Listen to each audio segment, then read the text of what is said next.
नमस्कार। www.biswasfm.org login करके Facebook, YouTube और हाम्रो पात्रों के माध्यम से विश्व के कोनो भी ठाउँ से सुनल जा सके वाला समाज परिवर्तन एवं विकास के आधार विश्वास एफएम 93.6 मेगाहर्ट्ज के संझिया के 5 बजे के विश्वास भोजपुरी बुलेटिन में स्वागत करतनी हम साजिर मंसूर।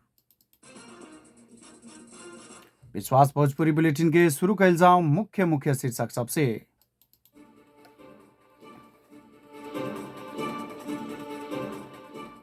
1547 गो मावी शिक्षक के खातिर विज्ञापन खुलल। लोक सेवा से खुलैलक 284 जना के अधिकृत के विज्ञापन। प्रदेश 2 में लोजपा के विरोध के बीच 2 गो अध्यादेश पेश। नाम और राजधानी संबंधी प्रस्ताव कार्यसूची से हटावल गयल। वीरगंज में 6 करोड़ के लागत में अस्पताल जन्य फोर व्यवस्थापन केंद्र स्थापना। ओमिक्रॉन वेरिएंट विश्व के सब जैसन देश में पुगे के हो सकल। WHO के प्रमुख के का नाम। 19 वर्ष नीचा के महिला साफ चैंपियनशिप में नेपाल के आज श्रीलंका संगे खेल रहल।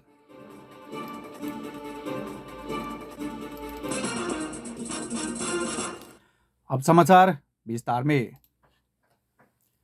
शिक्षक सेवा आयोग से माध्यमिक तह तृतीय श्रेणी शिक्षक पद के खातिर विज्ञापन खुला कैले बाटे। आवे वाला पुष 1 गते से लेके 29 गते तकले नियमित शुल्क में और माघ 6 गते तकले विलम्ब शुल्क तिर के दरखास्त देवे सके के आयोग जनैले बाटे। दरखास्त ऑनलाइन मार्फत बुझावे सके के जनावल गइल बाटे। नेपाली, गणित, अंग्रेजी, विज्ञान, सामाजिक अर्थशास्त्र, लेखा, शिक्षा, स्वास्थ्य, संस्कृत, कंप्यूटर, शुक्ल, यजुर्वेद और न्याय विषय के करके जम्मा 1547 जना शिक्षक के खातिर विज्ञापन खुला कैल गइल जनावल गइल बाटे। नेपाल विद्युत प्राधिकरण के बिल संकलन के काउंटर अर्थात आय संकलन काउंटर 5 दिन तकले बंद होके वाला भइल बाटे। विद्युत नियमन आयोग के गैल कार्तिक 8 गते के निर्णय अनुसार विद्युत प्राधिकरण के उपभोक्ता 2078 मंगसिर महीना के खपत अर्थात 2078 पुष 1 गते से रीडिंग में लागू होके के नया विद्युत महसूल निर्धारण भइल और परिवर्तित महसूल दर विद्युत प्राधिकरण के एम पावर बिलिंग सिस्टम में अपडेट करे पड़े के कहते 5 दिन तकले काउंटर बंद रहे के सूचना जारी कल गेल बाटे। पुष 1 गते से लेके लागू होके वाला हिसाब से उ प्रणाली में एक साथ लागू होके के हिसाब से अधावधिक अपडेट करे पड़े के कहते प्राधिकरण 1 गते से 5 गते तकले विद्युत महसूल काउंटर बंद करे के निर्णय कैले बाटे। नेपाल विद्युत प्राधिकरण के वितरण तथा ग्राहक सेवा निर्देशनालय दरबार मार्ग काठमाडौँ से जारी कैल उ सूचना में 5 दिन तकले आय संकलन काउंटर बंद रहे के उल्लेख कैले बाटे। वीरगंज में जारी साप्ताहिक ट्रैफिक अभियान के आज तेसरका दिन ट्रैफिक नियम के पालना करावेला एवं सवारी दुर्घटना न्यूनीकरण के खातिर जिला प्रहरी कार्यालय पर्सा और ट्रैफिक प्रहरी कार्यालय पर्सा के संयुक्त आयोजना में अभियान शुरू भइल बाटे। अभियान अंतर्गत आज वीरगंज के ड्राईपोर्ट, परवानीपुर और बस पार्क में सचेतनामूलक पर्चा पंपलेट वितरण कैल गेल बाटे। सामुदायिक सेवा केंद्र तथा प्रहरी सेवा केंद्र मुरली के सहकार्य में बड़का सवारी चालक तथा सचालक के पर्चा वितरण के साथ संदेश मूलक जिंगल बजा के समेत करावल गयल। जिला ट्रैफिक प्रहरी कार्यालय पर्सा के प्रमुख प्रहरी निरीक्षक सुमन कार्की बतैले बानी। वो अवसर में वीरगंज महानगरपालिका वार्ड नंबर 4 के बड़ा अध्यक्ष जगत शाह कानू, सामुदायिक सेवा केंद्र मुरली के अध्यक्ष राम कुमार सराफ, ट्रैफिक प्रहरी सहित सरोकार वाला की उपस्थिति रहल रहे। इन्हें प्रदेश 2 के विपक्षी दल के नेता जितेंद्र सोनल मुख्यमंत्री लाल बाबू राउत के राजीनामा मांग कैले बानी। जनकपुर में जारी प्रदेश सभा के 8वां अधिवेशन में बोलते लोजपा के प्रदेश 2 अध्यक्ष सोनल मुख्यमंत्री राउत द्वारा संचालित बेटी पढ़ाओ बेटी बचाओ कार्यक्रम में अनियमितता भयल भेटल कहते राउत के राजीनामा मांग कैले बानी। अख्तियार से मुख्यमंत्री कार्यालय में छापा मार के कागजात लेहला के बाद मुख्यमंत्री से प्रदेश सभा के बैठक में तनको भी दोषी देखला में मार्ग प्रशस्त करेम कहल रनी सोनल प्रश्न कैले बानी। अख्तियार प्रमुख से साइकिल खरीद के कागज देखला पर पहिलका चरण में भ्रष्टाचार भयल कह चुकल बाटे। एकरा बारे में का कहियन मुख्यमंत्री से कौन तनको भी दोषी देखल जाए तो मार्ग प्रशस्त करेम कह के कहते सुनल से अख्तियार के प्रारंभिक छानबीन में भ्रष्टाचार देखला के बाद राजीनामा देवे पड़े की धारणा व्यक्त के बानी। प्रदेश सरकार से लियावल 2 गो अध्यादेश के विरोध में प्रदेश सभा के विपक्षी दल लोकतांत्रिक समाजवादी पार्टी लोजपा से प्रदेश सभा बैठक अवरुद्ध कैले बाटे। प्रदेश सभा के चालू अधिवेशन के पहिलका बैठक दल सबसे तरफ से धारणा रखला के बाद सभामुख सरोज यादव, सामाजिक विकास मंत्री नवल किशोर शाह के कृषि और विज्ञान प्रविधि संबंधी अध्यादेश पेश करला समय देले रहनी। लगते लोजपा सांसद से प्रदेश बैठक अवरुद्ध कैले बाटे। लोजपा सांसद परमेश्वर शाह से प्रदेश सभा अधिवेशन अंत्य करके अध्यादेश लियावल अलोकतांत्रिक रहल कहते एकरा के दर्ता होके ना देवे के बतैले बानी। वहाँ के अध्यादेश फिरता ना होकी तब तक ले संसद चले ना देवे की भी बतैले बानी। सभामुख यादव से सरकार से अध्यादेश ले आवे के मिले वाला नियम भयल और कौन स्थिति में लियावल कहे के बात में सरकार से जवाब देवे के कहते अवरोध ना करला आग्रह कैले रहनी। लेकिन लोजपा सांसद से अवरोध जारी रखला के बाद प्रदेश सभा 15 मिनट के खातिर स्थगित भयल रहे। विरोध के बावजूद भी मंत्री शाह से कृषि और विज्ञान प्रविधि संबंधी अध्यादेश करके 2 गो अध्यादेश पेश कैले बानी। बुधवार के जारी प्रदेश सभा के 8वां अधिवेशन के पहिलका बैठक में ही प्रदेश की राजधानी और नाम संबंधी प्रस्ताव पेश करे की योजना रहे। लेकिन अंतिम समय तक ले आके सभामुख सरोज कुमार यादव उ प्रस्ताव बैठक के कार्यसूची से हटैले बानी। मंगलवार के बैठक के कार्यसूची के 4 से लेकर 10 नंबर तक ले प्रदेश के नामाकरण और स्थायी राजधानी के बारे में प्रस्ताव पेश करे के उल्लेख कल गए रहे, जेमे सांसद शैलेंद्र कुमार यादव, भरत शाह, प्रमोद यादव, शिवचंद्र चौधरी, राजेश्वर प्रसाद शाह और शारदा देवी थापा से प्रदेश के नामाकरण संबंधी प्रस्ताव प्रस्तुत करे के कार्यसूची रहल रहे। वैसे ही कार्यसूची के बुंदा नंबर 10 में प्रदेश की राजधानी तोके के संबंधी प्रस्ताव के ऊपर छलफल करे के कार्यसूची रहे। सभामुख यादव से अब प्रदेश सभा के बैठक पुष 8 गते बीफे के दिन के खातिर बैठक के हिसाब से स्थगित कैले बानी। कर्मचारी समायोजन के विवाद अदालत से निरूपण होके ना सकल अवस्था में लोक सेवा आयोग 284 जना शाखा अधिकृत के खातिर विज्ञापन खुला कैले बाटे। लोक सेवा आयोग से बुधवार न्याय सेवा के कानून न्याय तथा सरकारी वकील तरफ 70 जना करके कुल 284 जना अधिकृत के विज्ञापन खुला कैले बाटे। लोक सेवा से एकरा अगाडि 2 तरह के प्रतिस्पर्धा खत्म करके सरकार के नियुक्ति के खातिर सिफारिश करे नहीं खे सकल। उस समय के विवाद कायमे रहल समय आयोग फिर नया भर्ना प्रक्रिया शुरू कैले बाटे।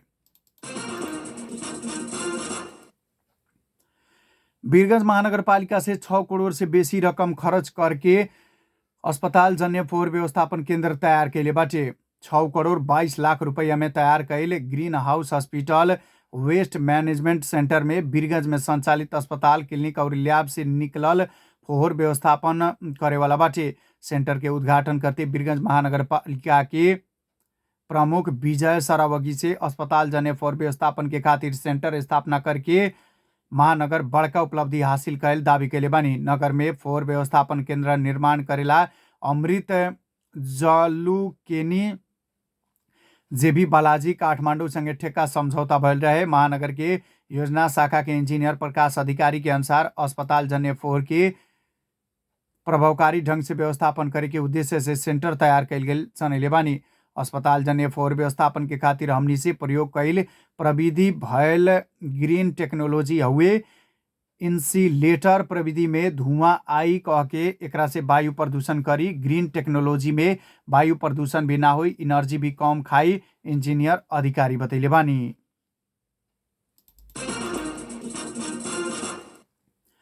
नेपाली कांग्रेस के सभापति में निर्वाचित शेरबहादुर देउवा के नेता रामचंद्र पौडेल बधाई देले बानी। एकताबद्ध कांग्रेस निर्माण, लोकतंत्र के रक्षा और सुशासन देवे के में ध्यान पुगो कहते पौडेल देउवा के बधाई देले बानी। लोकतंत्र और संविधान खतरा मुक्त ना भयल तथा देश के अस्थिरता के ओर धकेले वाला प्रपंच जारी रहल बताउते पौडेल ई खतरा से पार लगावेला एकताबद्ध और सुदृढ़ कांग्रेस आवश्यक रहल जोड़ देले बानी। अपने से राष्ट्रीय जीवन और पार्टी जीवन के इतिहास के अत्यंत गंभीर मोड़ में रहल उल्लेख करते पौडेल कहनी एक ओरी 7 दशक लंबा संघर्ष से नेपाली जनता की स्थापित कैल लोकतंत्र और संविधान तथा सभा मार्फत जारी संविधान अभी भी खतरा मुक्त ना भयल कहते दूसरा ओर नेपाल के अस्थिरता और अधोगति के ओर धकेले के प्रपंच जारी रहल बा। पौडेल थप कहनी ये दोनों संकट से देश के पार लगावे के खातिर एकताबद्ध और सुदृढ़ नेपाली कांग्रेस आज के आवश्यकता भइल उहाँ के बतैले बानी। नेकपा एमाले के केंद्रीय कमेटी के मनोनीत सदस्य से आज शपथ ग्रहण के लिए बाटे। एमाले अध्यक्ष केपी शर्मा ओली से मनोनीत केंद्रीय सदस्य के कुछ बेर अगाडि तुलसीलाल प्रतिष्ठान च्यासल में शपथ ग्रहण करावल गए बाटे। एमाले से खुला 20, महिला 15 और पार्टी एकता के प्रक्रिया से आयल 9 जना के जम्मा 44 जना केंद्रीय सदस्य में मनोनीत कैले रहे। एमाले के विधान में भयल व्यवस्था अनुसार केंद्रीय कमेटी के कुल संख्या 301 अंतर्गत 10% सदस्य मनोनीत कैल गेल बाटे। नेकपा एमाले के अध्यक्ष केपी शर्मा ओली से माओवादी केंद्र के अध्यक्ष प्रचंड और नेकपा एकीकृत समाजवादी के अध्यक्ष माधव कुमार नेपाल के अस्थिरता के संवाहक के संज्ञा देले बानी। नेपाल में अस्थिरता मचावे के खोजे वाला नियंत्रित शक्ति सब सक्रिय रहल और एकरा के संवाहक प्रचंड और नेपाल रहल आरोप ओली लगेले बानी। नवनियुक्त केंद्रीय सदस्य के शपथ ग्रहण कार्यक्रम के आज ललितपुर में संबोधन करते ओली कहनी नियंत्रित अस्थिरता के संवाहक शक्ति यहाँ बाटे। अभी उ शक्ति सब में सबसे बड़का आलू बेसी चले वाला प्रचंड एंड कंपनी माकुने एंड कंपनी रहल उहाँ के बतैले बानी। सबसे पहले अस्थिरता के संवाहक तत्व ये सब हुए, कोनो भी भ्रम राखे के ना पड़ी। कितना भी अभी भी कम्युनिस्ट एकता के बात कर रहल कहते ओली कहनी ओइसन संगे एकता अस्थिरता के शक्ति संगे एकता करके कहीं कहाँ पुगल जाई ई एकीकरण संभव ही नहीं के उहाँ के बतैले बानी। त्रिभुवन अंतर्राष्ट्रीय विमानस्थल से 1 किलो 311 ग्राम सोना, चेन, रोल, औंठी और चूरा सहित 5 गो बांग्लादेशी नागरिक पकड़ाऊ पड़ल बाटे। पकड़ाऊ पड़े वाला में 30 बरस के तौहीदुल तनवीर एमडी यूनुस अली, 50 बरस के शोभान तालुकदार, 25 बरस के जाहिदुल इस्लाम और 37 बरस के एमडी मिराजुल इस्लाम रहल बानी। पकड़ाऊ पड़ल मध्य तौहीदुल के साथ से 216 ग्राम, यूनुस के साथ से 233 ग्राम, शोभान के साथ से 100 ग्राम, जोहिदुल के साथ से 332 ग्राम और मिराजुल के साथ से 430 ग्राम सोना बरामद कैल प्रहरी जनैले बाटे। कक्षा 12 में कानून पढ़ल गंडकी के आंदोलनरत विद्यार्थी और प्रदेश परीक्षा व्यवस्थापन बोर्ड के बीच फेरू उत्तर पुस्तिका परीक्षण करके 15 दिन के भीतर नतीजा प्रकाशन करे के सहमति भइल बाटे। संयुक्त विद्यार्थी संगठन विद्यालय के प्रधान प्रतिनिधि समेत के उपस्थिति में 15 दिन अगाडि विद्यार्थी के उत्तर पुस्तिका फेरू परीक्षण करके नतीजा प्रकाशन करे के सहमति भइल बाटे। वैसे ही उत्तर पुस्तिका फेरू परीक्षण करे के माग करते भयल आंदोलन में घायल भयल विद्यार्थी के निःशुल्क उपचार करे के सहमति भी भयल समाजवादी विद्यार्थी यूनियन के नेत्री आस्था नेपाली जानकारी दिले बानी। नेकपा एमाले के संसदीय दल के उपनेता सुभाष नेमाङ संघीय संसद के जारी अवरोध अंत्य के खातिर सभामुख अग्नि प्रसाद सापकोटा से पहल करे के परी बतैले बानी। सभामुख से पहल ना करी तब तकले के कारण संसद के अवरोध लंबा भयल उहाँ के टिप्पणी कैले बानी। पार्टी से माधव नेपाल सहित 14 जना सांसद के कैल कार्यवाही के सभामुख से मान्यता ना देहल कहते एमाले से 23 भादो 2078 से ही संघीय संसद में नाराबाजी करते आयल बाटे। अगिल का अधिवेशन पूरा संसद के काम कार्यवाही में भाग ना लेहल एमाले से मंगलवार शुरू भयल हिउँदी अधिवेशन में भी अवरोध और नाराबाजी के निरंतरता दे रहल बाटे। नेपाली कांग्रेस के नेता धनराज गुरुङ पूर्व महामंत्री प्रकाश मान सिंह के ऊपर कटाक्ष कैले बानी। शेखर कोइराला के टीम से महाधिवेशन प्रतिनिधि के धन्यवाद देवेला आयोजना कैल कार्यक्रम में उपसभापति के उम्मीदवार समेत रहल गुरुङ सिंह के नाम तो नाइए लेनी लेकिन भेड़ा के बिंब प्रयोग करके कटाक्ष कैले बानी। उहाँ के कहनी हमरा के तनको विश्वास नहीं के हमरा से ऊपर भी ना मानेम, हम ना मानला पर ना मानते भी, लेकिन एगो बात अचम्म लागल बाटे बाबू कहल जाला बेटा ई भेड़ा हुई ना हुई लेकिन बेटा लुका के सब भेड़ा बेच देले बा। पिताजी कहलन बाबू राजनीति में नैतिकता बाटे, लेकिन बेटा कहेला परी आइला पर नैतिकता भी बेच देवे के परी। नेतृत्व परिवर्तन के नारा देके कांग्रेस के सभापति में चुनाव लड़ल सिंह से दोसर का चरण में सभापति के दोसर का उम्मीदवार शेरबहादुर देउवा के समर्थन कैले रहनी। उपसभापति के उम्मीदवार गुरुङ से मत में अपने सब कम भइला पर भी विचार से ना हारल बतैले बानी। वहाँ के कहनी गणेश मानजी, किशुनजी, महेंद्र नारायण निधि, बीपी कोइराला के खून से मात्र बेटा ना होखल जाई। हमनी सब बेटा के दावेदार हैस, निष्ठा के दावेदार हैस, उहाँ के बतैले बानी। जिला के राप्ती गाउँपालिका 3 मसूरिया में निर्माण हो रहल लुम्बिनी प्रदेश सभा भवन के निर्माण रोकल गइल बाटे। भवन निर्माण के खातिर अर्थ मंत्रालय से थप बजेट देवे के अस्वीकार कैला के बाद निर्माण कंपनी से इतवार से काम रोकले बाटे। लुम्बिनी प्रदेश पूर्वाधार विकास प्राधिकरण के प्रमुख कार्यकारी अधिकृत अनंत राज घिमिरे के अनुसार प्रदेश सभा भवन के डिजाइन परिवर्तन करके अर्थ मंत्रालय संगे थप 3 करोड़ रुपया मांग कैल गई रहे, लेकिन अर्थ से स्वीकृति ना देलक। वैसे ही निर्माण कंपनी MS ड्रैगन बसनेट जेबी से काम रोकल घिमिरे बतैले बानी। नेपाली कांग्रेस के 14वां महाधिवेशन अंतर्गत बुधवार के उपसभापति पद के मतगणना होकेवाला भइल बाटे। पार्टी कार्यालय सानपा में आज 4 बजे के बाद में मतगणना होके के निर्वाचन समिति सदस्य सीताराम केसी जानकारी देले रहनी। उपसभापति पद के मतगणना खत्म भइला के बाद मात्र महामंत्री के गणना होके के उहाँ के बतैले बानी। सभापति कांग्रेस में सभापति पद के नतीजा बाहर आ चुकल बाटे। बर्दिया के राष्ट्रीय निकुंज क्षेत्र में आज से बाघ के गणना शुरू हो रहा बा। बाघ गणना फागुन मसान तकले में खत्म होके वाला बाटे। बर्दिया राष्ट्रीय निकुंज के प्रमुख संरक्षण अधिकृत विष्णु प्रसाद श्रेष्ठ से ठाकुर द्वारा में एगो औपचारिक कार्यक्रम करके कैमरा ट्रैपिंग प्रविधि से बाघ के गणना शुरू करे के जानकारी देले बानी।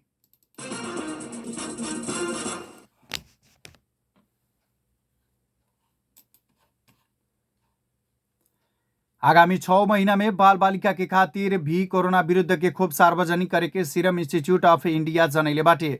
सीरम इंस्टीट्यूट ऑफ इंडिया के CEO आधार पूनावाला से उ बात बतैले बाटे। कन्फेडरेशन ऑफ इंडियन इंडस्ट्रीज से आयोजना कैल एगो वर्चुअल कॉन्फ्रेंस में पूनावाला से परीक्षण के क्रम में 3 बरस और ओकरा से ऊपर के बाल बालिका के नोवावैक्स नाम के खूब प्रभावकारी देखल जानकारी देले बानी। वहाँ के कहनी अच्छा हमनी के वैक्सीन आगामी 6 महीना में लॉन्च होके वाला बा। एकर परीक्षण जारी बा और अभी तकले 3 बरस और ओकरा से ऊपर के बच्चा सब में परीक्षण कैल गेल बाटे।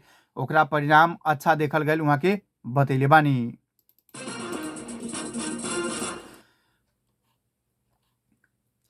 उच्च शिक्षा सुधार के खातिर शिक्षा विज्ञान तथा प्रविधि मंत्री देवेंद्र पौडेल 5 गो योजना अगाडि सरले बानी। मंगलबार 11 विश्वविद्यालय के उप कुलपति संघ के छलफल में उच्च शिक्षा सुधार के खातिर शिक्षा मंत्रालय से करे सके वाला 5 गो योजना अगाडि सारल गइल बाटे। मंत्री पौडेल से विश्वविद्यालय सुधार करला राजनीतिक नेतृत्व के कन्भिन्स करेला सके के क्षमता विश्वविद्यालय के होके के औलेले बानी। अभी के विद्यमान ऐन में रह के उच्च विद्यालय सुधार करल जाऊं कह के ओकरा में राजनीतिक लीडरशिप के अवरोध भोई त शिक्षा मंत्रालय सहजीकरण करी। कुछ विश्वविद्यालय के जगह विवाद के विषय अदालत में विचाराधीन रहल कहते वहाँ के समाधान के खातिर अनुदान आयोग के नेतृत्व में उच्च स्तरीय आयोग बना के समाधान करे सके के बतैले बानी। कुछ विश्वविद्यालय के जगह में सुकुम्बासी सब बैठ रहल बाटे त कुछ जगह के विषय अदालत में विचाराधीन अवस्था में बाटे। वहाँ के कहनी सुकुम्बासी के सम्मानजनक हिसाब से व्यवस्थापन सरकार से करे के परी, अन्य बात उच्च स्तरीय आयोग से काम करी।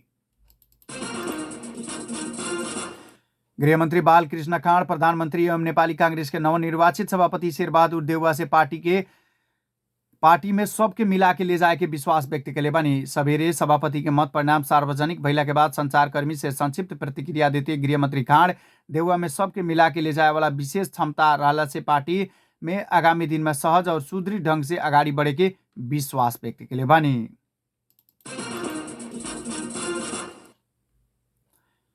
सुदूर पश्चिम प्रदेश के 42% नागरिक से कोरोना वायरस के खोप लगा चुकल बाटे। प्रदेश स्वास्थ्य आपूर्ति व्यवस्थापन केंद्र के फार्मेसी सुपरवाइजर निरीक्षक जयेंद्र बोगटी से हाल तकले 9 गो जिला के 42% नागरिक के कोरोना वायरस विरुद्ध के खोप लगावल जानकारी दिले बानी।